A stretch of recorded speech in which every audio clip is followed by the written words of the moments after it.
কোথায় নেবো কন? গরমর তো নাই, কিছু নেবো কোথায় কন? রাস্তাঘাটে কি কাম করা যায় ভাই? এসব কাজ দেহটা আমরা তো এই করেই খাই ভাই, দেহটা বিক্রি করে খাই। আমার কিচ্ছু নাই, সব শেষ। অল্পটা এটা বদনা তোমার তো নাই, আমাকে পানি খাবো, পানিটা তোমার তো নাই গিলাস।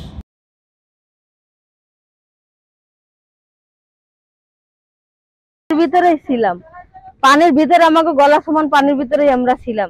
কোথায় যাবো ওই রাতটা, কোথায় যাবো আমরা? আমাদের যাওয়ার কোনো জায়গা নাই। আমাদের ঘর বাড়ি যেখানে আমরা ঘুমাই সেই ঘর বাড়ি পর্যন্ত নাই। আমাদের হাড়ি পাতিল রান্না খাবারের সব জিনিস ভাইসে চলে গেছে, কোনো একটা জিনিস নাই আমাদের। দেবেন সে সময় বাচ্চাদের খাওয়া কি বাচ্চারা শোনে? কাঠ নেই, চুলো নেই, মাল জিনিস নেই, কি দেখি করবো? এসব করে রয়েছে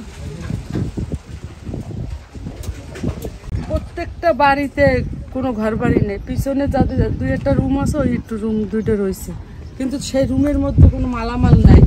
চোর এনেছে, তারপরে যে আপনি ঝড়ে চলে গেছে, টিন ফাইটে বেরিয়ে গেছে, কোনো মালামাল নেই আমাদের। এখন এই যে সব আপনারা ঠিকঠাক করতেছেন? জি জি ঠিকঠাক। কি এখন ওই বাড়ির সামনে হাঁটা যাচ্ছে না, তবে মিস্ত্রি টিস্ত্রি ধরে মালামাল এনে একটু পিছনে ধরছে। কবে জিনিস হবে, টাকা পয়সা হবে, সেই সময় আমাদের তো আর পুঁজি নেই। আমাদের এখানে কেলান নেই, করোনার পর থেকে সেরকম কেলানো হয় না।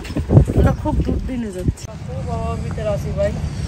আমাকে রান্নাঘর দহন টহন সব শেষ, কিচ্ছু নাই আমাকে।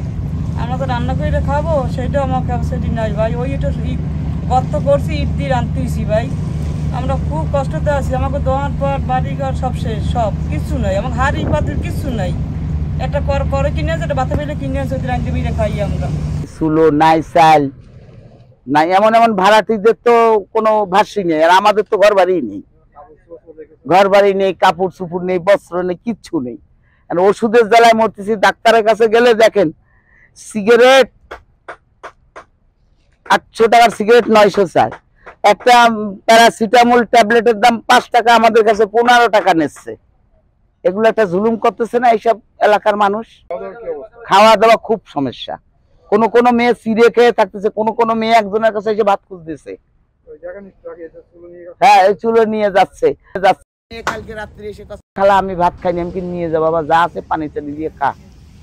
কি করব? ইট দিয়ে কাদা দিয়ে গাঁথনি করে তার ভেতরে কাটিয়ে। আমি পাকিস্তান আমলের, এই পাড়া লাইসেন্সই আমার নামে।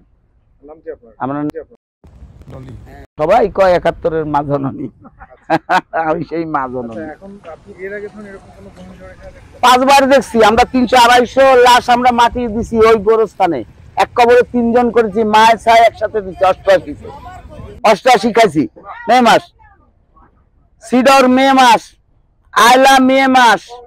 এইটা হইলো, এটাও বালি মনে হয়, এর নাম বালি। আমার যা ধারণা রেমাল বালি, অর্থাৎ বাংলায় বালি। সেই বালিও খাইলাম, আজও বাইসে আছি। কেন আল্লাহ বাঁচায় রাখছে এটাই আমি জানি না। বাঁচায় রাখাটাই আমাদের বেকার। আমরা খুব জনজীবন নিয়ে কষ্ট করি।